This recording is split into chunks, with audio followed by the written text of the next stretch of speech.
Hello, Yana. Are you there?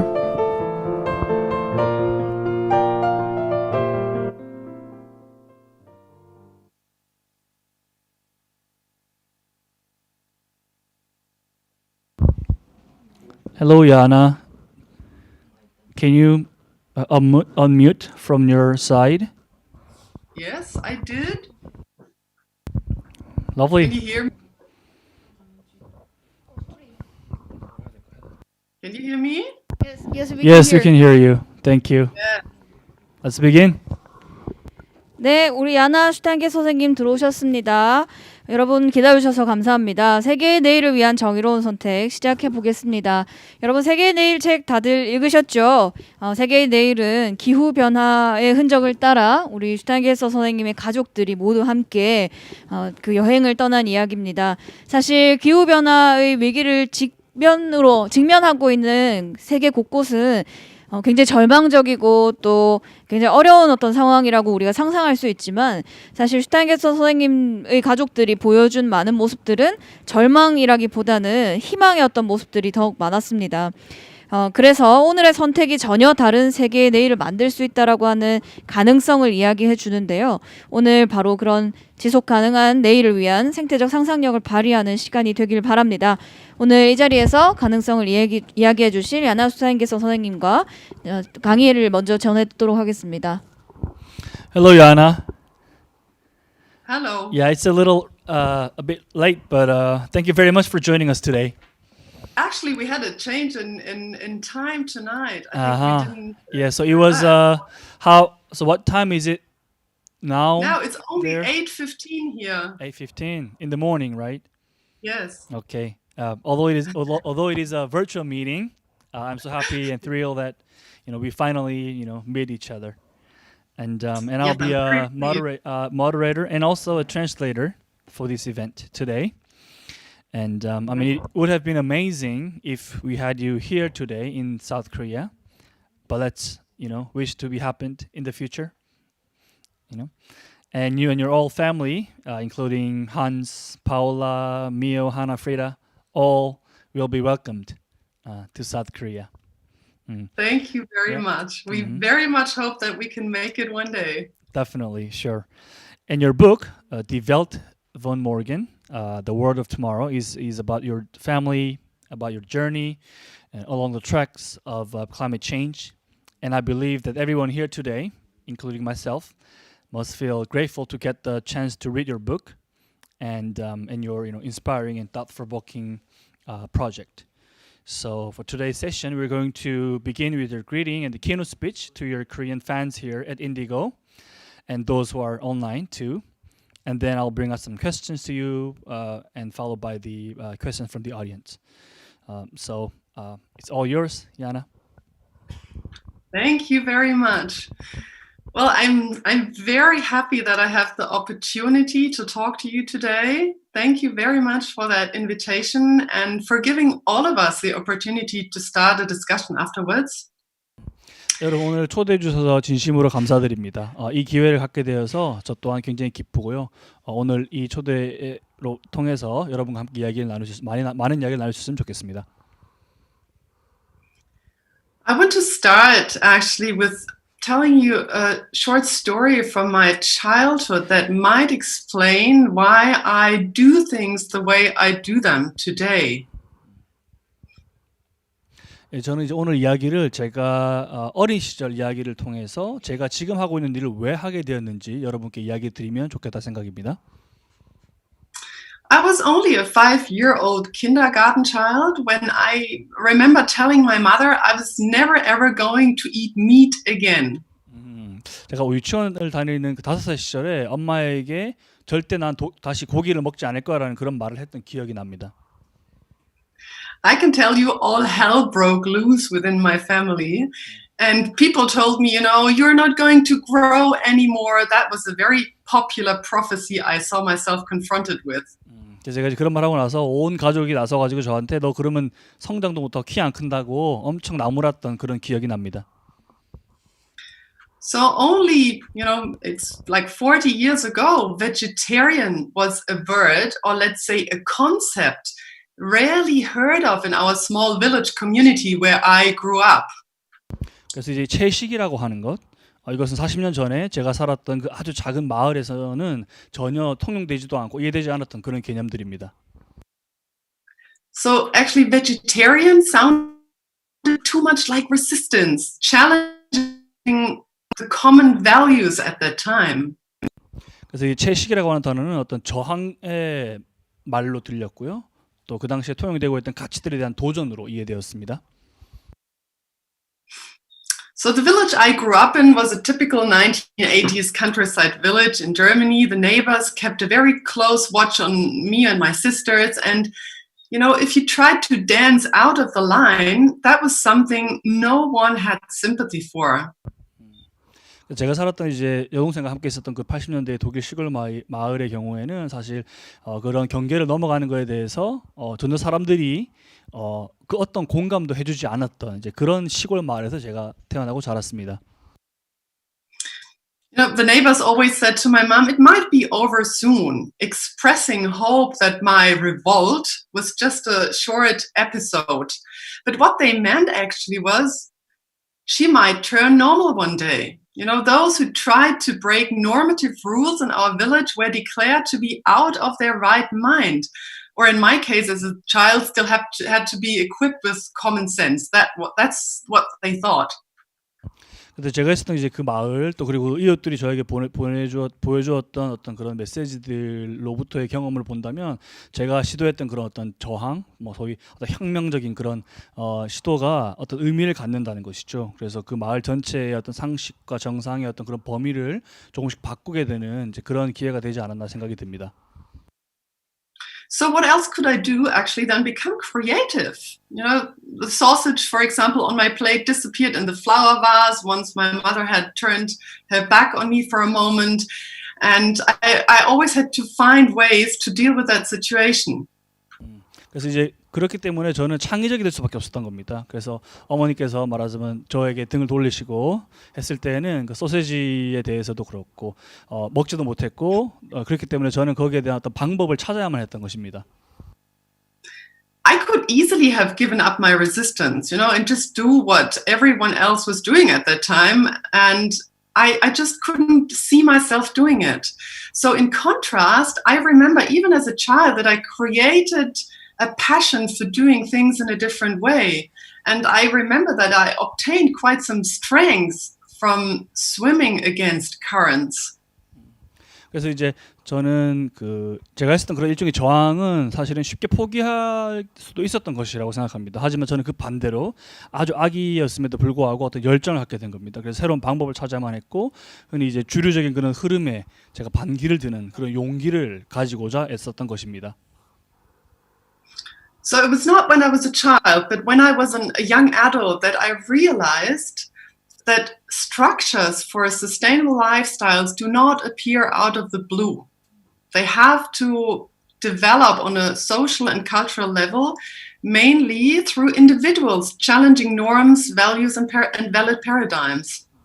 그래서 제가 이제 어린이에서 좀 자란 청소년이 되었을 때는 이 지속 가능한 삶의 방식을 추구한다고 하는 것이 뭔가 이 지구상에 갑자기 나온 것은 절대 아니라는 것에 대한 깨달음을 가졌습니다. 그래서 우리가 늘 살아왔던 방식, 또 가치, 추구했던 가치 등등을 기반으로 하여 지속 가능한 삶의 양식에 대한 고민이 시작된다라고 하는 깨달은 말입니다. Mainly those structures manifest when individuals or a group of people develop and then promote and exemplify visions of alternative, sustainable futures through their own ways of living. 사실 말하자면 그런 구조라고 하는 것이 한 개인 혹은 그 어떤 개인이 모인 집단이 뭔가 만들어낸 것일 수 있다라고 하는 것이죠. 그래서 이제 거기에 대한 대안, 또 거기에 대해서 우리가 어떻게 대응을 해야 되는 것인가에 대해서도 사람의 손으로 직접 만들 수 있다라고 하는 것입니다. So as you would know, some years ago, it was just a small incident with a hen in our garden with a chook that changed our lives dramatically. It was an unusually mild and sunny December, and one of our chooks had laid her very first eggs and then began breeding. And first we thought, this is crazy, what is she doing? And then we started doing research, and we found out that climate change impacts upon animal behavior. 그래서 이제 몇 년 전에 있었던 일인데요. 저희 이제 마당에서 키우는 닭이 한겨울에 이제 알을 낳고 우리가 생각했던 것과는 완전히 다른 행동에 뭔가 미친 것 같다라고 하는 그런 행동을 보였고요. 또 그것으로부터 우리가 가족들이 또 친구들이 함께 조사를 해보니까 이 기후 환경의 변화가 동물들의 행동까지도 바꾸고 있다라고 하는 점을 알게 되었습니다. So we were concerned. We read a lot. We read a lot of scholarly articles as well, especially the IPCC reports. And I can tell you, our heads felt really numb because we did not really know what all these abstract numbers and figures actually meant. 저희들이 굉장히 걱정을 많이 했습니다. 그러면서 조사를 하고 전문 자료를 찾고 논문을 읽어보고 보고서를 읽어보고 하면서 완전히 말을 잃게 된 겁니다. 왜냐하면 우리가 읽었던 그 수많은 숫자들, 보고서들, 자료들이 실제로 그런 변화들을 초래하고 있다라고 하는 것을 알게 되었기 때문입니다. So we had to ask ourselves, actually, what does it mean? What does it really mean for our lives, for the lives of our children, for all life on planet, if we have an increase of 2 degrees global mean temperature? So Jens is a photographer and I'm an anthropologist and a writer. We decided to make use of our skills and collect climate change stories around the world, as well actually as stories of what we call climate heroes. 그래서 이제 이것이 어떤 의미를 가질 것이냐, 또 우리의 자라나는 미래의 아이들, 어린이들에게까지 또 지구상의 삶에 어떤 영향을 미칠까라고 하는 것에 대해서 고민하기 시작했습니다. 그래서 만약에 지구상의 온도가 2도씨가 올라간다고 했을 때 그 올라간 온도가 지구상에 어떤 영향을 미치는지를 보고자 했던 것이죠. 그래서 제 파트너이기도 한 얀스는 사진작가였고요. 저는 인류학자이자 작가인 제가 함께 이 세상을 여행하면서 소위 환경의 영웅들, 지구상의 자연의 영웅들을 찾아 나서는 여행을 함께 떠났던 것이고 그것을 책으로 담은 이야기가 오늘 여러분이 함께 이야기하게 될 주제입니다. So wherever we traveled, we looked into how climate change influences life on Earth. And a lot of questions came up. How does it impact on food and water security? How does the climate crisis threaten biological as well as cultural diversity? Where does it worsen conflict, induce forced migration? How do ecosystems change under a changing climate? And what does that mean for human health or for economic developments? 그래서 이제 저희가 여행을 떠났고 이제 기후 변화라고 하는 것이 어떤 영향을 미칠 것이냐, 우리가 먹는 음식, 또 물, 또 생물, 그리고 종 다양성, 문화 다양성 등이 어떤 영향을 미칠 것이냐, 궁극적으로는 우리 생태 체제, 에코시스템이라고 하는 것이 어떤 영향을 미칠 것이며, 또 그것이 나아가서 인간의 건강 문제, 또 경제에까지도 미치는 영향을 우리가 두루 통체적으로 보고자 했던 것입니다. Now, what do you think happens when you concern yourself with an issue like climate change for years, a global issue that needs to be tackled by really courageous decisions in politics and economy on the one hand, and also persistent individual action on the other? 그래서 이 기후 변화라고 하는 것을 아주 수년간 오랫동안 함께 몸을 담고 연구를 하다 보면 소위 정치 또 경제 영역에서의 필요한 결단도 있을 것이고요. 또 한 개인으로서 할 수 있는 어떤 선택과 결단도 있다라고 하는 것을 알 수 있습니다. What happens if you have the chance to see with your own eyes how actually quite selfish behavior determines the future lives of so many people around the globe? And when you see how humans, animals, plants, and ecosystems already suffer from the impacts that come with climate change. 그래서 아마 여러분이 직접 눈으로 보는 그런 기회를 가지는 게 중요하다고 생각합니다. 인간이, 자연이, 동물이, 이 생태계가 어떤 고통을 실제로 겪고 있는지를 직접 눈으로 보는 것이 방금 말씀드린 그런 결단을 내리는데 큰 영향을 미친다는 것이죠. So believe me, there were moments where all we could do actually was cry or scream sometimes out of anger and rage because we couldn't stand it. And we felt far too small to make any difference. Paula is our eldest daughter, and she was in her early teenage years when we were in the middle of that project. And I have to admit, she really fell into a depression. The impacts of human action on our environment that she had encountered in so many regions of the planet and in so many ways were overwhelming for her. 그래서 이제 그 당시에 여행을 하면서 우리가 할 수 있는 것은 눈물을 흘리거나 혹은 뭐 비명을 지르는 것밖에 없었습니다. 도무지 이걸 이해할 수 없었기 때문이죠. 이제 큰 딸인 파울라가 그 당시에 여행을 할 때 10대였는데요.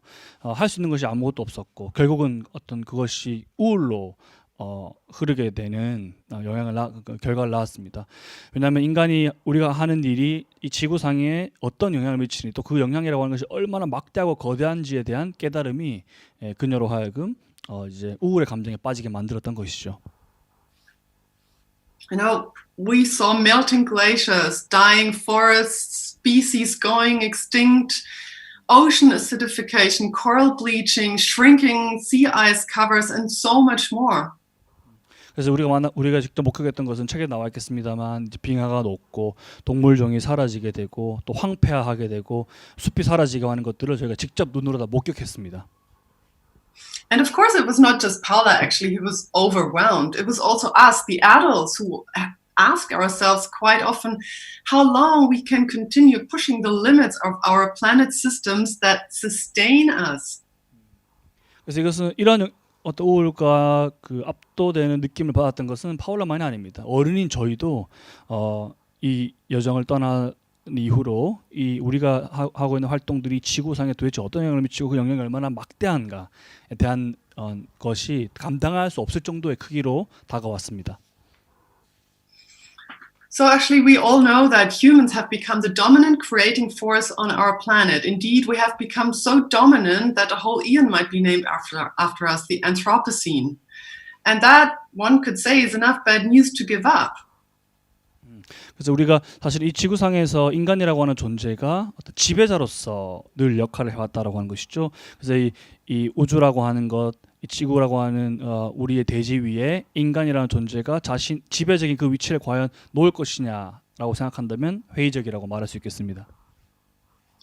But this information one day actually led to the exact opposite. I remember that we were walking along the rain slippery slopes of the forest at the Tsitsikamma National Park in South Africa when it really suddenly dawned on me.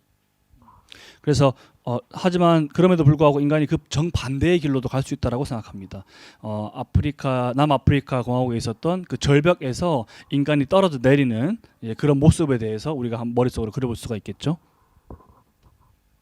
Yes, we are creating lots of trouble on that planet. Indeed, so much trouble that according to scientists that created the concept of the planetary boundaries, we have already crossed several environmental boundaries within which humans can safely operate. 예, 맞습니다. 여러분이 생각하시는 그대로 인간은 문제를 초래하고 있고 발생시키고 있습니다. 과학자들에 따르면 인간이 갖고 있는 이 지구의 어떤 경계라고 하는 것, 또 환경의 경계라고 하는 것을 이미 충분히 넘어서는 만큼의 문제를 인간이 발생시키고 있는 것이 사실입니다. How weird is that? We humans, that small but that powerful? That was the moment that made the difference for me.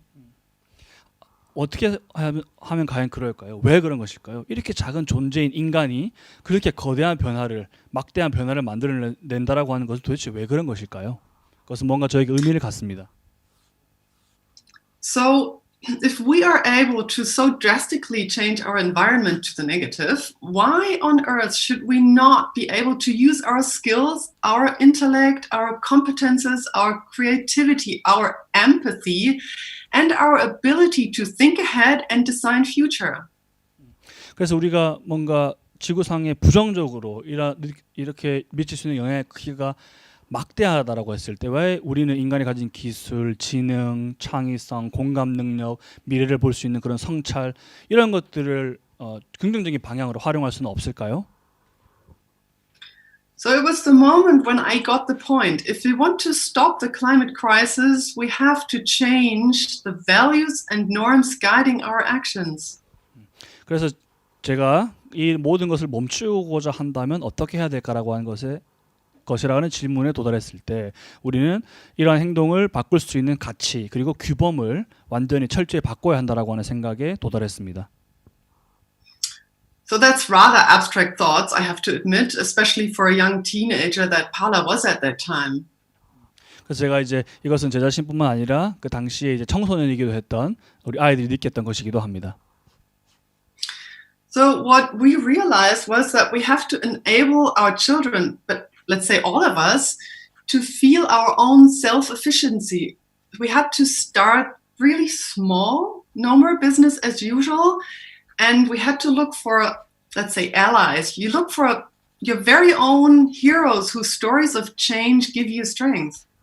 그래서 이제 우리 어린아이들, 청소년 여러분들에게 우리가 생각할 수 있는 말이 있다면 그 작은 것에서부터 시작하는 것입니다. 소위 그러면서 우리가 그 작은 것에서부터 시작하면서 동료들, 그러니까 동지들을 함께 만드는 것이죠. 그러면서 우리 모두가 소위 그 작은 실천으로서의 영웅이 될 수 있다는 지점입니다. Of course, when we came back from all these trips, we had met so many people. We had seen so many devastating changes in our environments. My husband and the children and myself, we wanted to develop a truly or a sustainable lifestyle in the best sense of the word. 그래서 이제 여행을 갔다 오고 나서 다니는 동안 우리는 많은 사람들을 만났습니다. 동시에 아주 절망에 빠진 사람들로 만나게 되었고요. 그러면서 이제 우리 가족, 뭐 저뿐만 아니라 남편 또 우리 아이들은 어떤 의미에서든 이 지속 가능한 삶의 양식이라고 하는 것을 배웠고 또 실천하기 위해서 지금도 애쓰고 있습니다. But I can tell you that a realistic look then at our own carbon footprint showed a completely different picture, and we were a bit shocked. 하지만 이제 현실적으로 보자면은 우리 인간이 그런 탄소 발자국이라고 표현하죠. 그 탄소 발자국이 남겨놓은 자취는 실은 아주 놀라울 정도로 심각한 수준이라고 말할 수 있습니다.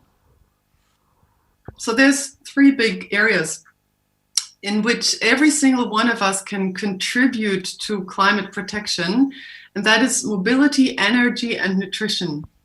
그래서 우리 모두가 뭔가 함께 이 지구를 보호하기 위해서 할 수 있는 영역이 있다라고 한다면 에너지라고 하는 것, 그리고 이동 수단이라고 하는 것, 그리고 영양 보급이라고 하는 이 세 가지는 우리 모두가 함께 노력한다면 충분히 보호할 수 있는 세 개의 영역이라고 말할 수 있겠습니다. So starting with nutrition, I'd say we didn't look too stupid. You know, we had children often overtake their parents, and our oldest daughter Paula had already introduced vegan diet to our household. 그래서 이제 영양 공급 관련해 가지고 첫 번째로 보자면요, 사실 그 부분에 있어서는 부모의 영향이 굉장히 크다라고도 볼 수 있습니다. 제 큰 딸인 파울라의 경우에는 이미 저와 제 남편의 영향을 받아 가지고 비건, 그러니까 완전한 채식을 실천하는 그런 아이가 되었습니다. So what can you eat when you're a vegan? A neighbor asked me one day, I remember that. She came by and we started talking. And I tried to explain, but I could see that it didn't really dawn on her how it works. So I placed an invitation on our yard gate, inviting whoever wanted to join us for a vegan cooking night. 그래서 이제 비건에 대해서 얘기했을 때 파울라가 예전에 도대체 비건을 하면 뭘 먹고 살아야 돼요? 뭘 먹고 살 수 있어요? 라는 질문을 한 적이 있습니다. 그래서 이제 이 질문에 대해서 제가 답을 하기 위해서 이제 많은 사람들이 초대해가지고 실제로 비건을 통해서 무엇을 먹을 수 있는지를 다 같이 함께 해보는 이제 그런 자리를 만들어 보기도 했습니다. So I assumed we would just be a handful of people, a maximum. But when I received registration number 30, I offered a second date for a vegan get-together. And proof of success for me was that all the participants requested the recipes afterwards. 그래서 이제 제가 이 행사를 말하자면 초대를 하게 되고 사람들을 초대를 하게 됐는데 그 숫자가 30명에 달하는 사람들을 보면서 이틀에 나눠서 이 행사를 할 수밖에 없었고 그 많은 사람들이 자신들만의 그 비건 레시피, 비건 음식을 만들 수 있는 그 방법, 조리법들을 다 가져와서 공유하는 시간을 가졌던 것입니다.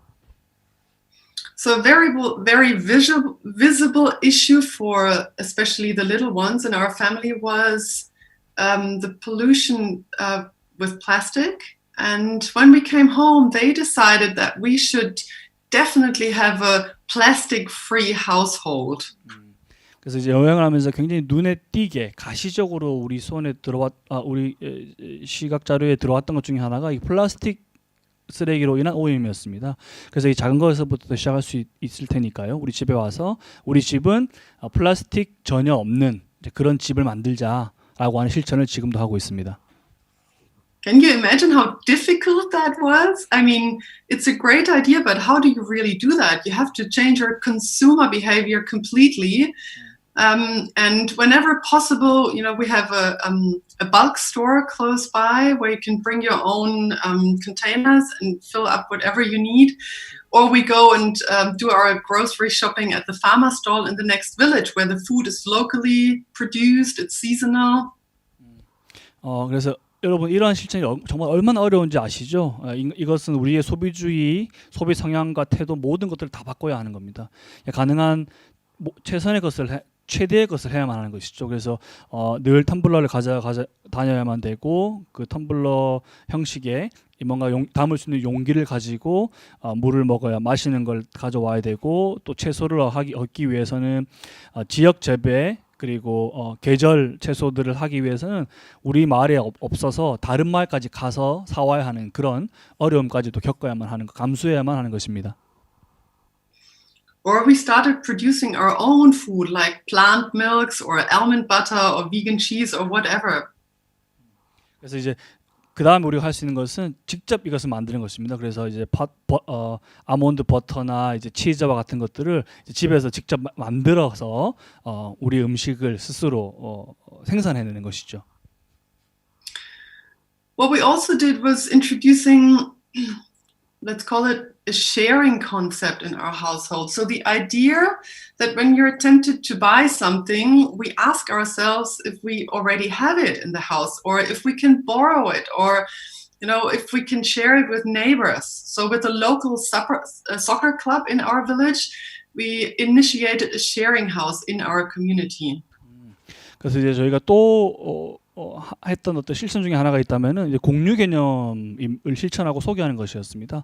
그래서 이제 가능하다면 우리가 집에 있는 것을 뭔가 새로 사기보다는 빌려 쓰거나 혹은 이웃과 함께 공유하는 것이죠. 그래서 우리 지역에 있는 이 축구 클럽이 하나 있는데요. 거기서부터 우리가 지금 이 서로 빌려 쓰고 나눠 쓰고 하는 개념을 직접 실천하고 있습니다. So, of course, we also looked at our mobility concepts and we knew definitely that we had to take action here because at that time, we had 2 cars and this big fire truck that you might have seen in the book that we traveled with. We did far too many flights and we knew that huge changes were necessary here. 그래서 또 이제 두 번째죠. 앞에서 말씀드린 건 영양에 대한 것이었고요. 지금 이제 이동에 대한 것을 보자면 여러분 책에서도 보셨겠습니다만 저희가 큰 그 트럭에 해당하는 그 차가 2대가 있었습니다. 근데 이제 이러한 변화를 직접 실천하고자 아주 큰 변화이긴 합니다만 그 차가 이제 없는 생활을 하는 아이디어를 내야만 했던 것이죠. So we sold the cars and the truck and we changed to bikes and public transport and introduced car sharing to our village after convincing the village mayor and a large car sharing company that our own village needs to slowly change mobility concepts. 그래서 이 모빌리티 이동과 관련해 가지고 저희는 이제 갖고 있었던 그 트럭을 팔아버렸고요. 대중교통을 최대한 많이 이용하려고 하고 있습니다. 또 이제 카시어링이라 그러죠. 이제 차를 공유하는 아이디어를 냈고 우리 지역 사회에 실천을 하게 되었고 이제 큰 기업에서도 이 아이디어를 차용해서 점점 더 많은 사람들이 여기에 동참하고 있습니다. So while we were planning locations for our new documentary on water issues, Paula actually approached us and said, if you make me use a plane, I will not join you anymore. And she was definitely on the overtaking lane with that. Of course, we gave in and we agreed on locations that we could reach without planes.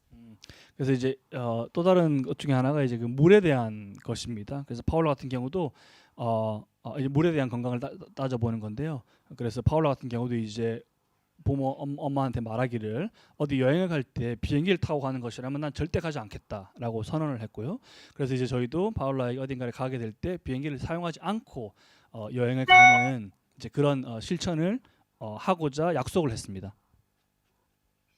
So these are just a few small examples what you can do on an individual level, and I can say that it also makes fun if you do that. If you do that together in a group, it doesn't matter if it's a family or a group of friends. But what we all realized pretty soon actually was that there is no single answer to how you can build sustainable lifestyles, because climate change is a meta topic that touches so many aspects of life on Earth. 그래서 이제 이것은 개인이 할 수 있는 어떤 작은 실천들에 대해서 제가 말씀드린 겁니다. 꼭 하시길 바라는 이유는 딴 게 아니라 이걸 하게 되면 재미도 있다라는 겁니다. 또 친구, 가족, 여러분이 함께 소속되어 있는 사람들과 함께 이런 실천을 한다면 재미도 있고 그 의미를 함께 찾을 수 있다고 생각합니다. 사실 이 환경 문제라고 하는 것은 단 하나의 답이 없습니다. 뭐 경제, 문화, 정치 등과 아주 많은 부분과 결부되어 있는 복잡한 문제이기 때문에 그러합니다. And that actually means that there are many ways of becoming active for every single one of us. Plus, we all have different skills to bring into the process. 그 말인즉슨 우리 모두가 할 수 있는 실천이 있다라고 하는 것입니다. 그 말이 또 다르게 말하자면 우리 모두가 가지고 있는 나름의 기술과 능력을 발휘할 수 있는 영역이 바로 이 환경 문제와 관련된 것이라는 지점입니다. So living in a democracy that allows me to not only voice my opinion, but also to create the society I want to live in is something I can hardly value enough for that process. 그래서 이제 민주주의에서 우리가 시민으로 살아간다라고 하는 것은 자신의 목소리를 내는 것일 겁니다. 또 그 목소리를 낸다라고 하는 것은 결국 내가 살아가기를 꿈꾸는 그 사회를 위해서 나름의 노력을 또 목소리를 내는 실천을 하는 의미를 갖겠죠. So back to the question of what we can do, what everyone can do. For me personally, it means bringing in my writing skills, developing alternative ways of climate communication. 그래서 이제 우리가 할 수 있는 게 뭐냐라고 하는 이 질문으로 다시 한번 돌아오게 된다면 저 같은 경우는 제가 갖고 있는 그런 글쓰기, 작가로서의 글쓰기 능력을 말하자면 활용하는 것입니다. 그래서 우리가 대안적으로 생각할 수 있는 게 무엇이며 그 이야기들을 직접 쓰는 제가 가지고 있는 어떤 능력을 그곳에 발휘하는 것이죠. So with the children's book that I published last year that is based on Die Welt von morgen, but it's a book for 10 to 12-year-old children. I had around 100 events where I was reading and discussing with 10 to 12-year-old students, mainly at schools. And I can see that planting these little seeds, these ideas, coming into discussion about relevant topics with these children is where I see I can make a difference. 제가 이제 이 세계의 내일이라고 하는 책이 근간해서 기초해서 아이들을 위한 책을 하나 작년에 발간을 했었는데요. 그 이후로 제가 10살에서 12살 정도에 달하는 아이들이 있는 학교에 100여 개가 넘는 행사를 함께 진행했었습니다. 그러면서 이제 제가 느꼈던 것은 이 아이들에게 어떤 그런 생각, 아이디어 등의 그런 씨앗을 심어주고 있다라고 하는 것이고 그 아이들에게 심어주는 그 씨앗이 분명히 큰 변화를 만들어낼 수 있을 것이라고 하는 그런 희망과 믿음이 생겼다는 점입니다. So giving these children a feeling that even though they are too young to vote, they can still develop an opinion and imagine truly sustainable ways of living. And imagining is the very first step. If you don't allow yourself to freely imagine ideas of a good future, you cannot develop one. 그래서 제가 이 아이들을 만나면서 받았던 그런 느낌 같은 것이 있다면 비록 이 아이들은 투표권이 없고 투표권을 가지기에는 아직 많이 어린 나이이긴 하지만 각자의 의견을 가질 수 있다고 하는 것입니다. 또 그 의견이라고 하는 것에서부터 비롯돼서 상상력을 발휘할 수 있다고 하는 것이고 그 상상력이라고 하는 것으로부터 우리는 지속 가능한 삶을 살아갈 수 있을 것이고 그런 의미에서 이 아이들도 어린이들도 충분히 거기에 환경 보호라고 하는 것에 동참한다고 말할 수 있습니다. So some of you listening and discussing with me now will be shaping our world of tomorrow with technological innovations, some with their artwork, some by planting trees, some by helping people in need. And whenever you come across projects that inspire you, share your thoughts, discuss with friends and family, and bring up the good news as well. There are people that are already using their personal abilities for the benefit of the community. 그래서 여러분 지금 제 강의를 듣고 계신 여러분에게 제가 말씀드리고 싶은 게 있다면 이 내일의 세계, 즉 우리 세계의 그 내일을 위해서 여러분이 할 수 있는 것은 무한할 테고 무엇이든 하기를 권한다는 것입니다.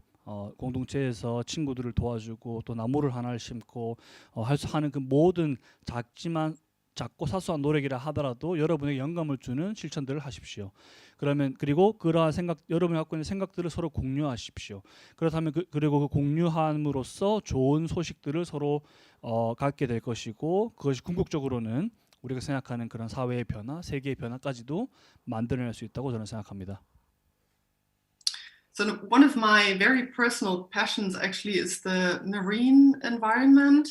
To me, life underwater is not just absolutely fascinating, it's also dramatically underestimated in its importance for human survival on Earth. 제 개인적인 어떤 관심사, 열정은 사실 그 해양 생태계에 굉장히 많이 향해 있습니다. 저는 사실 인간 존재라고 하는 것이 이 바다와 물과는 떨어져서 살 수 없다라고 생각하는데요. 근데 이제 이 환경 문제와 관련해서 볼 때 이 해양 생태계와 관련된 연구는 상대적으로는 좀 덜 관심을 받았던, 주목을 받았던 이제 받고 있는 그런 분야라고 할 수 있겠습니다. So again, I asked myself, what can I do for that marine environment? And today I work for Okeanos, an ocean foundation that focuses on building sustainable sea transportation infrastructure in the Pacific. So connecting really the small spread islands without using fossil fuels. 그래서 저는 그렇다면 해양 생태계 위해서 제가 할 수 있는 게 뭘까 이런 고민을 하면서요. 이 오키나와 단체와 함께 활동을 하는 것입니다. 그래서 화석 연료를 쓰지 않고 우리가 에너지를 만들면서 해양 생태계에 영향을 주지 않는 그 방식에 대해서 고민하고 저도 동참하는 것이죠. So in the middle of all the crises that we see ourselves in, I reckon there is good news. Although sometimes, the cultural and social changes necessary to stop a crisis as big and multi-layered as the climate crisis seem so difficult to nudge, humans can change attitudes and behaviors. 사실 이제 우리가 이 위기라고 하는 것을 아주 얘기를 많이 하고 있습니다만은 분명히 그 속에도 좋은 소식이 존재한다라고 하는 것입니다. 인간의 문화, 또 사회, 환경 위기, 생태계 위기와 같은 것들은 아주 다양하고 복잡한 그런 층위들이 존재하는 것이죠. 하지만 그 속에서도 동시에 우리가 할 수 있는 것이 있다, 우리가 뭔가 할 수 있다라고 하는 그 지점에 대해서 또 충분히 생각할 수 있는 여지가 있다는 지점입니다. And once we did that, we actually ask ourselves what took us so long. Just think of Greta Thunberg, for example. If you had told me 5 years ago, only 5 years ago, that a girl her age could create so much uproar with hundreds of thousands of young people following her and suddenly thinking about climate change issues, I would not have believed it. 그래서 이제 왜 우리가 이렇게 오랫동안 시간이 걸렸나라고 하는 질문을 해볼 수 있을 것입니다. 아마 5년 전만 하더라도 그레타 툰베리와 같은 사람이 세상에 존재할 수 있을까라고 물어본다면 아니라고 말하겠죠. 하지만 툰베리는 그 짧은 시간 동안 수백만, 수천만에 달하는 많은 젊은이들에게 감동을 주었고 실제로 어떤 실천을 이끌어내는데 성공했다는 점이 우리에게 중요한 시사점을 줄 겁니다. So definitely I was not as successful as her.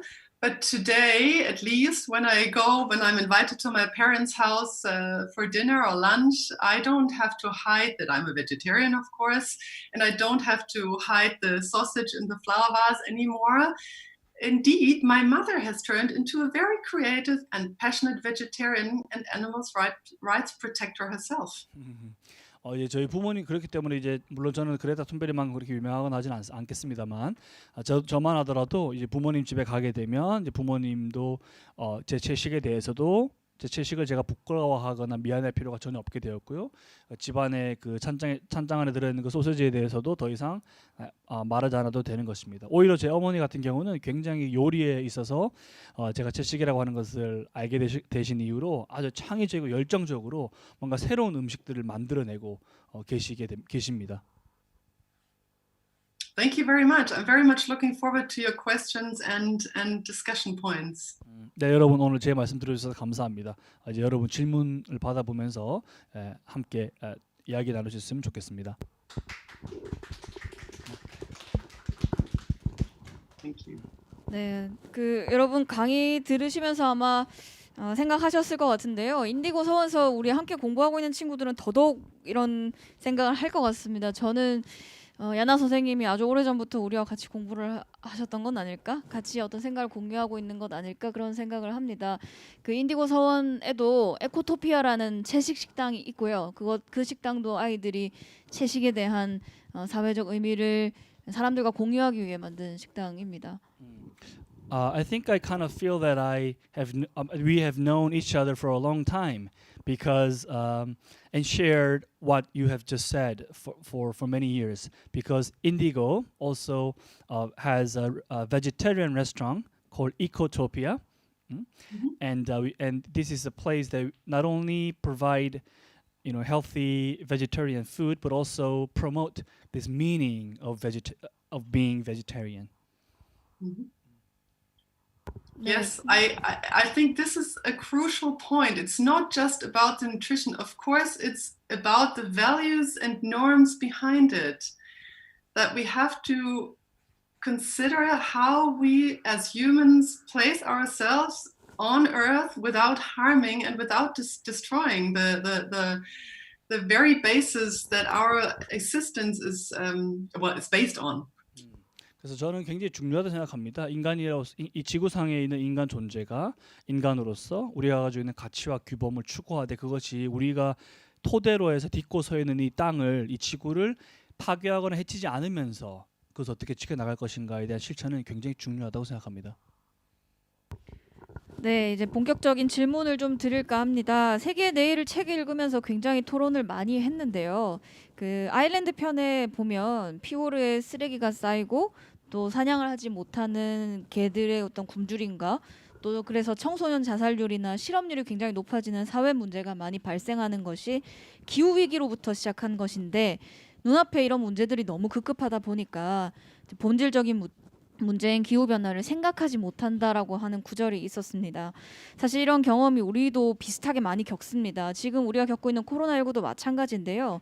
코로나19는 생태 파괴와 또 너무나 그 전 지구화가 세계화가 너무 많이 되어서 발생한 문제이지만 지금 당장 실업률이나 아니면 경제적인 위기나 또 학업의 중단이나 그로 인한 교육 격차나 이런 어떤 문제들 앞에서 그런 근본적인 문제에 대해서 생각하지 못하고 그래서 또 다른 바이러스에 대처하지 못할 어떤 상황이 되는 것 같은 생각이 드는데요. 눈앞의 문제에 급급하지 않고 좀 더 장기적인 어떤 가치, 아까 가치 문제 얘기하셨는데 가치에 눈을 뜰 수 있는 방법을 선생님께서 여행을 하시면서 만난 많은 사람들에게서 아마 지혜를 나누셨을 것 같습니다. 그래서 그 부분에 대한 질문을 꼭 드리고 싶었습니다. Yeah, this is going to be my first question. We do know that this environmental crisis is everywhere, including piles of trash in fjord. And sled dogs suffering from hunger and rising youth suicide rate and rising unemployment. But this climate crisis has a lot to think. Not only the crisis in nature, but also issues of education, disease, gapping inequality, and economic crisis. But however, since this epidemic itself is quite serious problem for this human species, not on as well as the destruction of the ecosystem and globalization. But I wonder, how one can open his or her eyes to have this long-term vision and to think about this fundamental value and the way of living. And what lessons have you learned from your journey to the nature regarding this issue? Well, the lessons we have learned, I think, is that it's very important to connect to other people around the world, but also to not just connect in a digital way. Well, today we have to do that, but to really connect face to face, meet people, start discussions, allow a discussion culture around these serious issues to establish. And at the same time, let's say for me, it was very important to meet these globalization issues by going down to a local level again, including meeting people, but also starting with small changes on a local level. And then from here, I think this long-term vision is very important, because that's what I said before in my keynote speech. If we don't have a vision where we want to go to, the goal, what we're aiming at, we cannot find the steps in between. For me, again, empathy is a very core or crucial point in that. Empathy for other forms of life, for other humans, no matter where they live on that planet and in what circumstances. So that's the basis for connecting and taking steps that really keep in mind that we all want to survive on that planet. It's not just us who are living in very, let's say, very good circumstances. We are not suffering from hunger. We're not, we have houses. We can go to school. We can go to universities. But if we don't have the empathy to embrace all humanity, we won't be able to make the necessary steps. 사실 제가 이제 이 많은 여행으로부터 배운 어떤 교훈이 있다라고 한다면 그 첫 번째로는 아마 궁극적으로는 그 연결에 대한 것이 될 겁니다. 이것은 우리가 지금 현재 하고 있는 이런 디지털을 통한 그 연결뿐만이 아니라요, 인간이 이제 서로 얼굴과 얼굴을 맞대고 하는 그런 이제 진정한 의미에서 어떤 그런 연결을 의미할 것입니다. 이제 소위 우리가 얼굴과 얼굴을 맞대고 토론하고 대화하고 우리가 앞에 놓인 심각한 문제들에 대해서 고민하는 것이 이제 그 시작이 되겠죠. 뭐 저만 하더라도 그 세계화의 문제를 논의할 때 그 작은 변화들, 그 로컬, 즉 지역에서의 일어나고 있는 작은 변화와 그것으로부터 할 수 있는 것에 대한 고민을 함께 진행했던 겁니다. 또 제가 생각할 때 방금 질문에서도 그렇고 제 강의에서도 제가 말씀드린 것처럼 우리가 거시적인 시각을 갖는 것은 굉장히 중요합니다. 어디로 우리가 앞으로 나아갈 건지, 그 목표는 무엇인지, 무엇을 향할 것인지에 대해서 이야기하는 노력이 이와 함께 병행되어야 할 것이죠. 그러고 이제 궁극적으로 중요한 것이 하나가 있다면 아마 공감 능력일 것 같습니다. 인간 존재에 대해서, 타인의 삶에 대해서 그들이 어떤 조건에 놓여 있든지 그들에 대해서 내가 공감할 수 있는 그 능력을 갖는 것은 제가 앞서 말씀드린 그런 연결에 대해서 그 연결이라고 하는 커넥션에 대한 그 토대가 되기 때문이죠. 그래서 우리가 생존에 대해서, 인간의 생존에 대해서 고민하게 되고 그러면서 어떤 그런 좋은 고민하게 될 텐데 우리는 그 속에서도 좋은 환경에 처해 있습니다. 뭐 기아나 가난으로부터 자유롭고 대학을 할 수도 있고 공부를 할 수도 있고 한 상황인 것이죠. 그렇기 때문에 그런 우리가 다른 존재들에 대해서 공감 능력을 가질 수 있다면 궁극적으로 이런 많은 문제들이 해결될 수 있는 단초가 되지 않을까 생각합니다. So just let me add that we also have to be clear about climate change is a meta topic. There are no simple solutions. There's not one big answer to that question. I figured that out quite early when we talked to the Sami reindeer herders in Sweden, for example. And they told us that actually they had always been dealing with climatic changes, natural climatic changes. But now it's coming faster, of course. Changes are much faster. Plus, there's a lot of changes around in their environment from mining companies, from hydropower stations, from all kinds of infrastructure projects that cut across their lands. So we always have to see that in combination with land change issues, for example. And since climate change is a meta topic, there's a lot of underlying issues that we have to discuss and think about if we want to take the necessary steps. From food security to water security to biodiversity to cultural diversity and so on. 그래서 추가로 제가 하나만 더 말씀드리고 싶은 부분이 있다면 이제 기후 위기라고 하는 것은 이제 메타 이슈죠. 그러니까 한 가지 답이 있는 것이 아니라 굉장히 복잡하고 다양한 것이 얽히고 설켜 있는 문제라는 겁니다. 스웨덴 같은 경우도 이제 자연적인 기후 변화를 살펴보고자 할 때 두 가지 특징이 발견되는데 그 중에 하나가 이제 아주 변화가 빨리 일어나고 있다라고 하는 것이고요. 그다음에 이제 두 번째가 이제 그 탄광이든 이제 수자력에 대한 것이든 그 에너지 변화라고 하는 것이 이제 그 땅의 변화와 함께 일어나고 있고 거기에 관심을 갖고 연구를 함께 진행해야 된다라고 하는 지점입니다. 그 말인즉슨 이 기후 변화가 메타적이다. 즉 그 안에 담겨 있는 그 이 배후에 깔려 있는 수많은 그 층위들의 문제들을 함께 고민해야 된다는 것이죠. 그래서 앞서 말씀드린 그 음식에 대한 것이든 뭐 문화 다양성에 대한 것이든 종 다양성에 대한 것이든 생태계에 대한 것이든 이런 뭐 것들을 우리가 기후 위기라고 하는 문제를 떠올릴 때 반드시 병행해서 동시적으로 사유하고 고민해야만 한다는 지점입니다. 네, 그 부분과 연결해서 좀 여쭙고 싶은 게 있습니다. 그 책에 또 에콰도르 그 야수니 국립공원에 대한 사례가 소개되어 있습니다. 야수니 국립공원이 정말 천혜의 자연환경이고 또 생물종 다양성이 굉장히 많은 곳이어서 그곳에 근데 석유가 묻혀 있는 거죠. 그래서 석유 개발을 하지 않기를 전 세계가 요청을 했고 다만 에콰도르는 본인들의 경제를 위해서 이것을 개발하지 않을 수 없는 상황이라 이제 국제연합에 그 지원을 해주면 우리가 개발을 하지 않겠다라고 제안을 했고 다만 이제 그 제안이 36억 달러였는데 전 세계에서 생물종 다양성을 보호하기를 바라는 마음에도 불구하고 고작 그 중에 1,330만 달러만 지급을 해서 결국에는 그 야수니 국립공원이 석유 개발로 망가진 어떤 사례가 소개되어 있습니다.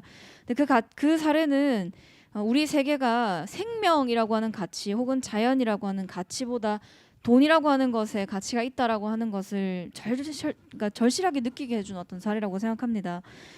이제 더 이상 근데 돈으로 이제 다시 살 수도 없는 그런 생명의 가치에 대해서 새로 태어난 세대, 지금 어떤 청소년 포함해서 새로운 세대는 생명에 훨씬 가치를 두어야만 지속 가능한 세계를 만들 수 있다고 생각합니다. 그러기 위해서는 교육이 굉장히 중요할 텐데요. 독일에서는 그런 교육의 중요성에 대한 이야기를 많이 나누고 있는 것으로 저희는 알고 있습니다만 그런 교육의 중요성에 대한 야나 선생님의 개인적인 생각 또 그런 구체적인 사례에 대해서 좀 소개를 부탁드리겠습니다. In your book, you have mentioned the example of the president of Ecuador, who have been asked for help and support in preserving the species in Yasuni National Park. Yeah, over the development of the oil company, but the request was ignored. Instead of paying like 3.6 billion, they rather decided to develop this oil development under like 13.3 million. So it makes us feel that this value of the world, what kind of value the people cherish, is more in economic development or money per se, and rather than the life, the biodiversity. So I think the new generation, these young people, should be able to put more value on life and biodiversity and sustainable world. So I wonder what kind of education does this world in crisis need, and I believe that this Germany is one example to promote this environment education. I hope. So you can also tell us about that. Also, what do you think about this importance of environment education, especially for the new generation? Okay, several points. So one, the Yasuni story actually was, for me, it was a good example of, on the one hand, we know that we have to protect key ecological areas like rainforests, for example. but on the other hand, we're not willing to stop our business as usual. And I think this was a request in that way, that making clear that we cannot, it's like a double moral, we cannot continue doing that. And the same actually holds true for the Arctic. And I felt exactly the same when I was there. I know that a lot of people, especially also people living in Greenland, they combine a lot of hopes with climate change as well, which sounds weird at first, but they know that there is a lot of rare earths and minerals and fossil fuels that can be mined. And when I heard that, I thought, my goodness, in that sensitive environment, that can easily lead to disasters. But on the other hand, I have to ask myself, but everything that is taken out here, that it goes into the global consumption cycle, and I am part of that. So I think it's also about how we change that double moral. Yeah. 사실 이제 이 문제에 답을 하는 건 결국 쉽지 않은 문제일 겁니다. 제가 책에서 야스니 국립공원에 대해서 언급한 적이 있습니다만은 사실 우리가 이제 뭐 예를 들면 이제 우림을 보호해야 한다라고 하는 생각을 가질 수 있고, 동시에 우리가 늘 원래 하던 대로 그럼에도 불구하고 경제 개발을 해야 한다라고 하는 그 이중적인 어떤 그 양가적인 문제가 함께 선택이 공존한다라고 하는 것이죠. 하지만 이것을 더 이상 이렇게 해서는 안 될 것입니다.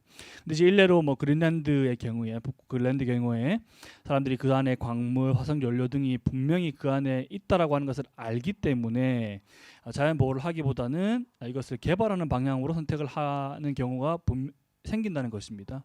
이것은 명백한 어떤 재앙을 초래할 것이죠. 그럼에도 불구하고 우리가 이 글로벌 세계화된 전지구화된 이 소비의 그런 경향과 자본주의의 흐름이라고 하는 것을 이 환경 문제와 어떻게 결부시켜 생각할 것이냐, 이제 이 문제가 굉장히 중요할 거라고 봅니다. So now to the question regarding the education, I think it's a crucial one actually. I can see that since the Fridays for Future movement gained really a lot of momentum, school children, they really request environmental education at schools, even the young ones. So they confront their teachers. It's not the other way around. The school children often confront the teachers and want to know things that have not been implemented in the German school curriculum so far. So I had approaches from lots and lots of schools and teachers saying, we need help. We need, we know that we have to talk about climate change issues, but we have actually no idea how best to do it. So I can see there has been a huge change since Fridays for Future started.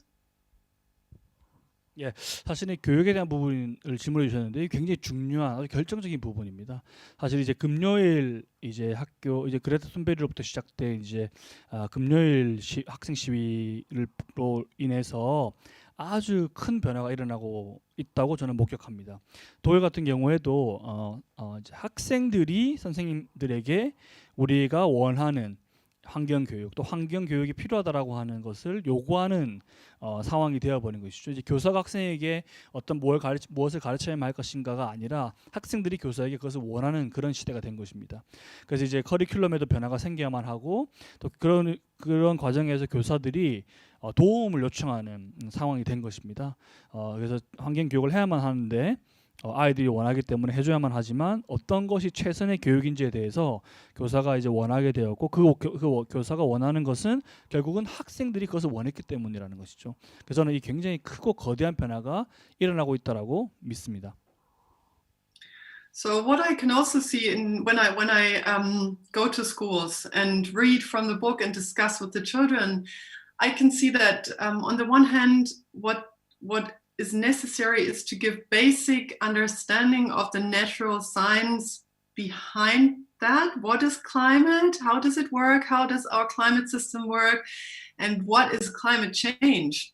But on the other hand, I can see that it's also very important for the school children to see how they are connected to different areas on that planet. Even though they are living in Germany, they finally, it dawns on them that there is a connection that we cannot deny. And that, for example, you know, when I tell them that our forests are part of our climate system that enables us to live here on that planet, and that logging down these trees on a large scale does not only impact on the local climate in, let's say, the Amazon rainforest, but also on our very own survival at the other end of the world. That is moments where I can really tell they make a difference. These children finally understand, and actually it's the same for adults. A lot of adults don't really understand this connectedness.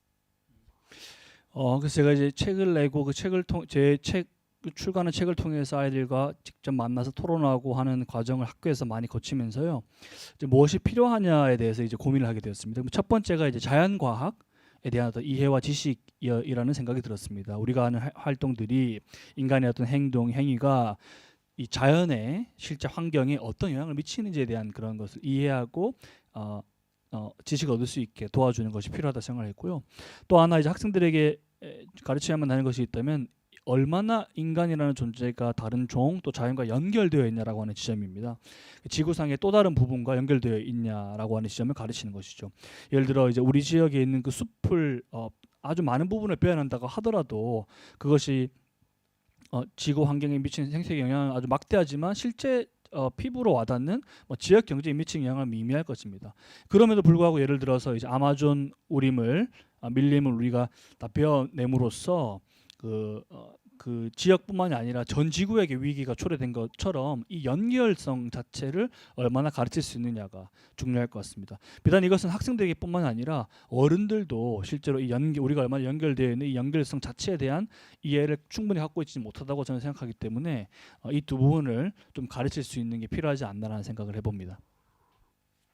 So I think for them understanding the connectedness of the systems is important, but also understanding that humans all have the same goals. We all want to survive on that planet, and we all want our children to survive on that planet. So we're not that far apart from each other. And for the children, I can see that what they also need is some kind of storytelling that, you know, that they can connect to. Because if you just come with abstract numbers and figures, it's the same that happened to us. You cannot relate to that. It does not give you any idea what it means for your own life. Plus, give them some small ideas what they can do, even as children. And I've seen tremendous success with a lot of school classes actually who picked up these issues after I discussed with them and developed programs actually with their teachers. 아까 이제 제가 방금 말씀드린 그런 생태계 내에서의 우리가 인간이 갖고 있는 그런 연결성에 대한 이해와 더불어서요. 모든 인간이 이제 공동의 목표를 공유하고 있다라는 지점이 중요할 겁니다. 우리는 어린이든 뭐 미래 세대든 그 다음 세대가 이 생존을 목표로 하고 있고 이것은 누구도 부인할 수 없는 사실이겠죠. 그래서 우리가 공유하고 있는 어떤 이 비슷한 또 공동의 목표라고 하는 것이 얼마나 서로 연결되어 있는가 또 함께하고 있는가에 대한 이제 스토리텔링 그런 이야기들을 만들어서 또 그 이야기들을 통해서 자기 자신이 이 거대한 이 생태계의 변화의 일부이고 거기와도 관련이 있고 연결되어 있다는 지점을 깨닫게 만드는 것이 굉장히 중요할 거라고 생각합니다. 또한 이제 아이들에게 우리가 할 수 있는 작은 실천들을 그 실천에 대한 아이디어들을 제공해 준다고 했을 때 저만 하더라도 학교 교실에서 거기에 대한 열띤 토론이 벌어지고 또 새로운 프로그램을 만들고 하는 변화들을 직접 목격했기 때문에 그 아이디어들을 공유하고 또 아이들 공유하는 스토리들을 통해서 서로가 그런 스토리들과 자기 자신과의 관계성을 확보하고 하는 노력이 병행된다면 충분히 큰 변화가 일어날 거라고 생각합니다. 네, 그 방금 처음 강의 때도 말씀하셨고 좀 전에 답변에서도 말씀하셨는데 그 연결성과 연대에 대한 이야기를 해주셨습니다. 한 가지 궁금한 것이 사실은 코로나가 발생하면서 한국의 경우에는 80일 동안이나 학교에 아이들이 가지 않았고 이후에는 온라인 개학을 해서 실제로 만나지 못한 채로 온라인으로 이렇게 수업을 하기도 했고요. 또 아직까지 학교를 가지 못하고 있는 전 세계 많은 아이들이 있는 것으로 알고 있습니다. 독일의 아이들이 지금 학교에 가고 있는지도 궁금하고요. 이 코로나 이후에 그런 연대와 연결성 그리고 그런 어떤 물론 이제 아이들이 좀 덜 움직이고 세계의 여행도 덜 하면 환경은 분명히 좋아질 것 같습니다. 우리 파울라도 아까 비행기 안 탄다고 했는데 그렇지만 그 최소한의 어떤 움직임을 통해서라도 우리가 분명히 연결성은 유지해야 된다고 생각한다면 꼭 우리가 야나 선생님도 한국에 모시고 싶기도 하고요. 코로나 이후에 우리가 함께 연대의 가능성을 놓치지 않기 위해서 어떤 노력이 필요할지 선생님의 의견도 듣고 싶습니다. I would like to mention about this importance of connectedness, like you said, and especially for the students, they can find this connection with their friends and others in school. But after post COVID-19, the schools are being shut down. They only go to school in just about like 80 days a year. And even though they have this online and virtual school courses every day, but they majority of them have lost this connectedness with the others. So how can we be able to find this a connection and solidarity with others in this post-COVID era? And at the same time, like you said, this Paula has decided not to take any plane no more, which will eventually make this nature more, back to the original, its form. But at the same time, we would like to invite all of you to Korea.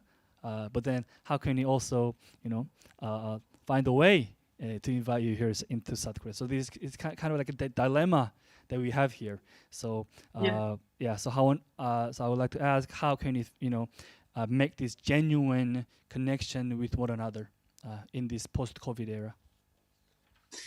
Well, for once, I think this post-COVID era is not going to be, we're not going to be stuck in that forever. And of course, at the moment, we're all limited in our face-to-face encounters, but I do not assume that this is going to take very long. So we will have to overcome that.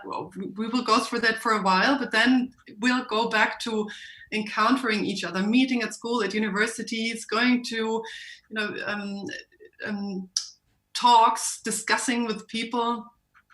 That's the one thing. And at that time now where we can't do it, of course we can also connect the way we do it now. We can discuss. It's not that we don't have these tools. And of course the issue about this dilemma that we have to face, I very much think it's important that we travel, that we meet other people, that we see how other people live in other parts of the world, what issues they have, what they deal with, what their dreams are. And that means we have to find ways to get there. I would love to come to South Korea with my family. And I am quite sure that it does not mean that Paula, of course, she says she does not want to use a plane. So what our job actually is to find ways how we can change our whole concepts of mobility. And that does not just include not using a plane anymore, because this is unrealistic. But we have to find the technical solutions to do it in a more environmentally friendly way. At the other hand, we also have to think about that's the mobility level on a global scale, but also on a local scale. And then this translates to all kinds of areas. we cannot just say we're not living the lives we have to live anymore. Traveling is part of everybody's lives, more or less. But the job will be to find ways how to do it without interfering too much with our atmosphere, for example. So I'll stop at that. 저는 이제 첫 번째로 말씀드리고 싶은 것은 분명히 코로나 이후에 우리가 어려운 삶을 살고 있는 것은 맞습니다만 이것을 분명히 극복할 거다라고 하는 점을 말씀드리고 싶습니다. 지금 현재 우리는 굉장히 제한된 방식으로 서로를 만나고 연결되어 있는 것이 사실입니다. 하지만 이제 저는 이것이 분명히 오래 가지 않을 것이고 빠른 시간 안에 극복될 거라고 믿고요. 동시에 이제 학교나 대학이나 또 우리가 강의, 토론, 우리가 늘 기존에 해왔던 것들이 이따금 빨리 회복될 수 있을 거라고 믿고 있습니다. 또 하나 이제 연결성 자체로 본다면 저는 이것을 우리가 완전히 놓친 것은 아니다라고, 완전히 잃어버린 것은 아니다라고 말씀을 드리고 있습니다. 우리는 지금 현재 우리가 하고 있는 것과 마찬가지로 나름이었던 방식으로 대안적으로 그런 연결을 이어나가고 있는 것이죠.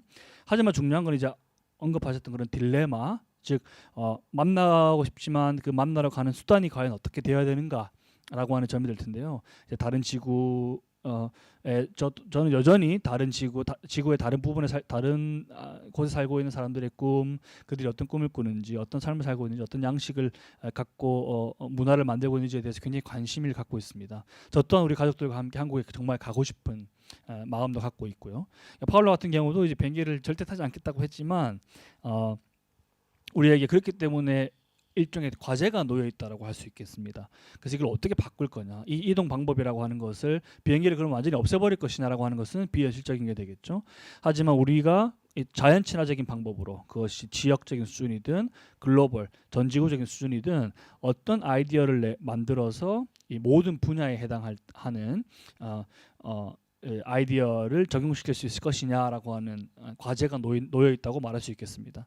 그래서 사실 여행이라고 하는 것은 모든 이의 삶에 속해 있는 어떤 한 중요한 부분이라고 할 수 있겠죠. 그래서 이제 이 이동에 대한 것, 인간의 운송 수단, 이동 수단이라고 하는 것에 대해서 자연 친화적으로 새로운 아이디어를 만드는 것이 우리의 과제일 테고, 저는 이것 또한 분명히 이룰 수 있을 것이다라고 믿습니다.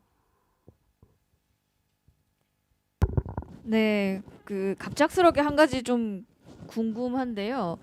우리 파울라 이야기 참 많이 나는데 파울라 말고 다른 우리 친구들은 여행에 만족했는지 또 변화가 많이 아까 잠깐 언급하시긴 했는데 어떤 생각들을 하고 있는지도 좀 궁금합니다. Yeah, today we talked a lot about Paola, but what about the others? Other kids have enjoyed, traveling with other family members?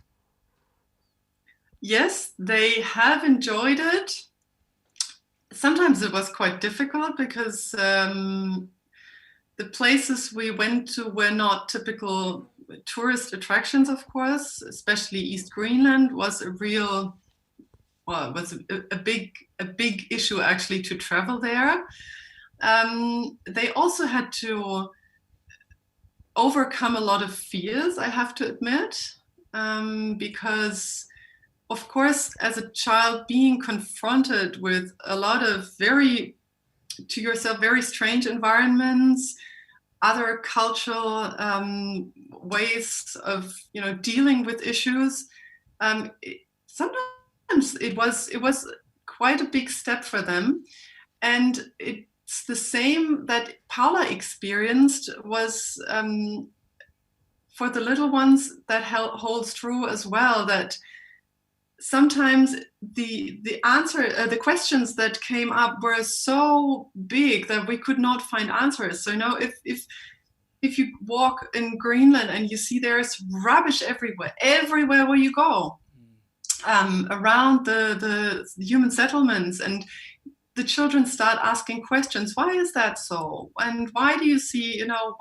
people drinking early in the morning here, and why drinking alcohol, and why do you see the dogs here starving on the leashes? It was sometimes quite difficult to explain on a moderate level. So I would say that sometimes our children were overwhelmed, all of them, but at the same time they have a real I would say it's like it's a treasure that they came back with. That they were allowed to meet so many different people and connect to their lives and see how we are all part of this one world. That's what I think is the biggest treasure that they came back with. 사실 이제 다른 아이들도 굉장히 즐겼습니다. 굉장히 재밌게 여행을 함께 했고요. 하지만 이제 결코 이것이 쉬운 과정은 아니었습니다. 예를 들면 우리가 갔던 곳들이 뭐 흔하게 이야기되는 그런 여행지들이 전혀 아니었기 때문에 그러합니다. 일례로 이제 동그린란드 같은 경우는 사실은 그곳에 가는 것 자체가 굉장한 두려움을 극복해야만 하는 것이었고요. 아이들 또한 이제 다른 환경, 문화 등에 노출되면서 실은 많은 어려움을 겪었던 것이 사실입니다. 하지만 이제 그것이 아이들에게도 아주 큰 어떤 성장의 계기가 되었다라고 저는 생각을 하고요. 우리가 앞서 말씀드렸던 것처럼 그 하나의 어떤 답변, 간단한 해결책이라고 하는 것은 사실은 존재하지 않고 우리 앞에 놓인 질문은 사실은 굉장히 너무 크고 막대한 것이죠. 예를 들면 아이들이 그린란드에 여행할 때마다 온데 이렇게 널브러져 있는 그 쓰레기들을 볼 때마다 아이들이 질문을 했습니다. 왜 이렇게 쓰레기가 많냐는 질문에 대해서 저도 쉽게 답변할 수 없었고요. 또 그들이 왜 문화적으로 봤을 때는 왜 이렇게 많은 사람들이 술을 낮부터 마십니까? 라고 하는 아이의 질문에 대해서도 대답을 하는 건 쉽지 않았고, 또 이 썰매를 끌어주는 개들은 왜 이렇게 굶주려야만 하나요라고 하는 질문에 대해서도 사실은 뭐 적당한 의미에서의 그런 답변을 해주는 것은 굉장히 설명을 하는 것은 굉장히 어려웠던 것이죠. 그렇기 때문에 우리에게도 하나의 어떤 답이 있는 것은 절대 아닐 테고요. 제가 추측하건대 아이들 또한 이제 이러한 여행을 통해서 두려움에 압도되기도 했고 또 극복하는 과정을 거쳤다고 생각합니다. 하지만 이제 아이들이 이 여행 끝에 다시 여행으로부터 또 들고 온 보물이 하나가 있다면 그렇게 수많은 사람들의 삶과 또 많은 사람들을 만나고 또 그들과 연결되면서 우리가 이 하나의 지구에 살고 있구나 라고 하는 그 깨달음을 가지고 온 것이 가장 큰 그들이 가진 그 보물과 같은 게 아닐까 생각합니다. 네, 저희도 오늘 이 시간을 함께하면서 이 지구의 일원이라고 하는 사실을 많이 깨달을 수 있었습니다. 이미 책에서도 그렇게 많이 느꼈는데 오늘 선생님과의 만남이 저에게는 굉장한 영감을 주었습니다. 지금 채팅창 통해서 질문들을 해주셨는데 이미 답변에서 다 답을 하신 듯합니다. 그래서 추가적으로 질문은 하지 않아도 될 것 같고요. 지금 그래도 알려드리면 이제 하노이나 지금 전국 한국 전국에서도 참여도 했고요. 지금 한국이 아닌 다른 지역에서도 많은 청소년들이 참여를 해서 듣고 있다라고 하는 점 전달 좀 부탁드리겠습니다. I think we've learned quite a lot about, like you said, we're all connected to each other, and we're living in this one world, and there has been some questions raised in the chat room, but I think you have already answered most of them, and I would like to mention that there are audience here today online who are now not only in Korea but also from Hanoi and different country. So I think which means that we are being connected not only from here to Germany but also from different country too. 그리고 마지막 이제 정리를 할까 합니다. 선생님께서 마지막 책에 하랄트 벨처의 말을 담으셨는데요. 안 돼라고 하는 말보다 거봐 되잖아라고 말할 수 있는 자세가 우리에게 필요하다. 단순히 낙관하자는 것이 아니라 낙관할 수 있는 사회를 만드는 실천이 필요하다는 말씀을 하셨습니다. 오늘 선생님께서 우리 청소년들에게 마지막 남겨주시고 싶은 말씀도 아마 그것일 것 같은데요. 이 한국의 청소년들에게 마지막 인사를 좀 부탁드리겠습니다. At the end of the book, you have quoted the word "you can do it" from Harald Felcher, and we believe that is such an important message, especially to these young people. Being optimistic about the world isn't just about the mindset you have, but also practice of hope. When you make such practices, then it'll make you more hopeful. So what would be your last message to these young people in South Korea but also all around the world? Well, I think being optimistic does not mean being naive. We all know that we are going to live in a very different world when it comes to our environmental boundaries, that we will our environment does undergo and will undergo even bigger changes, and with that our society is. So I want all of you to just share with friends, share with family, whenever you come across people who are developing good ideas for the world of tomorrow, for the benefit of the human community and actually all life on earth. Share these ideas, discuss. Sometimes we tend to only be within a certain group of people that share the same ideas and values, but that's not necessary. We can also establish a discussion culture that really opens up to all kinds of parts of the society. Don't always have to. It's important to spread the message and dig for the good examples that inspire you and try to connect to people, friends, family that can support you in doing what you're aiming at. 아마 우리는 분명히 지금과는 이제 다른 어떤 세상에 살게 될 것이 저도 분명하게 보입니다. 또 환경이라고 하는 것도 지금 현재 그렇기도 하거든요. 앞으로도 반드시 큰 변화를 겪어야만 할 것이고 우리가 살고 있는 사회도 마찬가지일 거라고 생각합니다. 그런 이제 상황에서 여러분에게 제가 말씀드리고 싶은 것은 제가 앞서 말씀드린 그런 내일의 세계, 그러니까 우리 세계의 그 내일과 미래를 위해서 필요한 그런 좋은 아이디어들을 친구들과 동료들과 많은 사람들과 함께 공유하라는 것입니다. 그래서 우리 그런 아이디어들이 인간 공동체에 또 우리 세계에 반드시 좋은 영향을 미칠 것이기 때문입니다. 또 그러기 위해서 우리에게 필요한 것은 이제 그런 어떤 토론일 것입니다. 자신에 속한 그룹, 집단과 또 그 친구와 많은 동료들과 가족들에게 이런 토론 문화에 기반한 새로운 아이디어들이 끊임없이 공유될 수 있다면 이 지구의 변화를 만드는 데 굉장히 중요하지 않을까라는 생각이 들고요. 또 그런 메시지들을 자신에게 영감을 주고 자신에게 긍정적인 에너지와 또 아까 말했던 그런 낙관을 갖게 하는 아이디어들을 이 토론 문화를 통해서 또 함께 대화를 하는 이야기를 만들어내는 과정을 통해서 공유하십시오. 그렇다면 충분히 희망을 가질 수 있을 것입니다. Thank you very much. Thank you, Anna. Thank you very much for your time. 네. Thank you very Thank you. much. Yeah, I think the more I talk to you, the more I get to think that it'll be quite crucial and meaningful for all of us here today to have your images and works of art based on your travel to make as a calendar so that we can share your message not only to the audience here today but also with the people outside of this event in Korea. Yeah. Not Yes. also for today. Yes, and then those people in Korea would love to see your images and photos and work of based on your travel. So I think we'll talk soon later more about this. We will. Thank you very much for the invitation and 네. 그 부탁이 한 가지 있습니다. 우리 And there's the one ideas other that you're request. developing. Yeah, from the audience.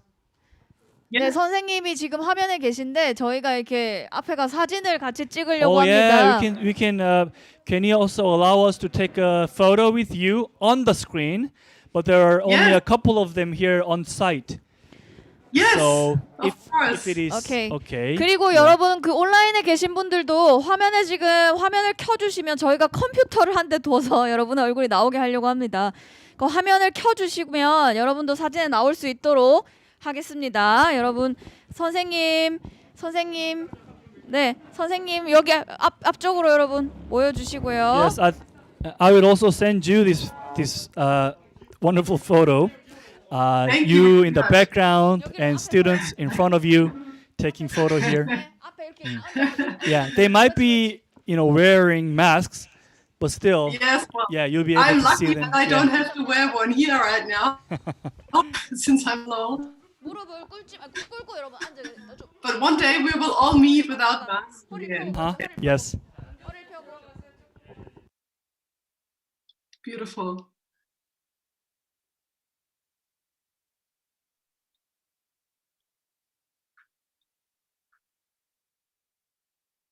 Can you still hear me? Yeah, we're still taking the photo here. Yeah.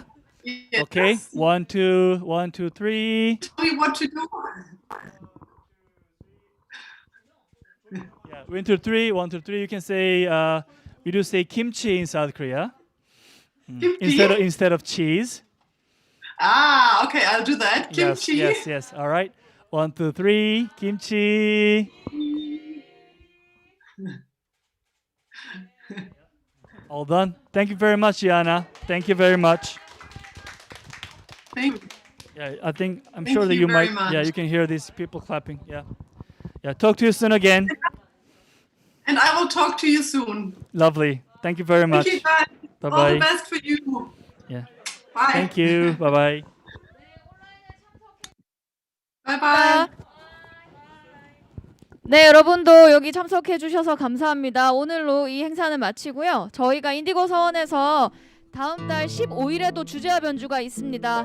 여러분 많은 참여 부탁. 최원영 선생님과 함께하는 소비에 대한 이야기 함께 할 거고요. 인디고 서원에서 신청도 하시고 앞으로 많은 행사에 참석 부탁드리겠습니다. 오늘 함께 해주셔서 감사합니다. 그리고 여러분 채팅창에 지금 후기 남겨주시면 감사하겠습니다. 여러분 오늘 참여하신 내용 후기를 채팅창에 여러분들 오늘 느끼신 점 가장 인상 깊었던 점 남겨주시면 저에게 큰 도움이 됩니다.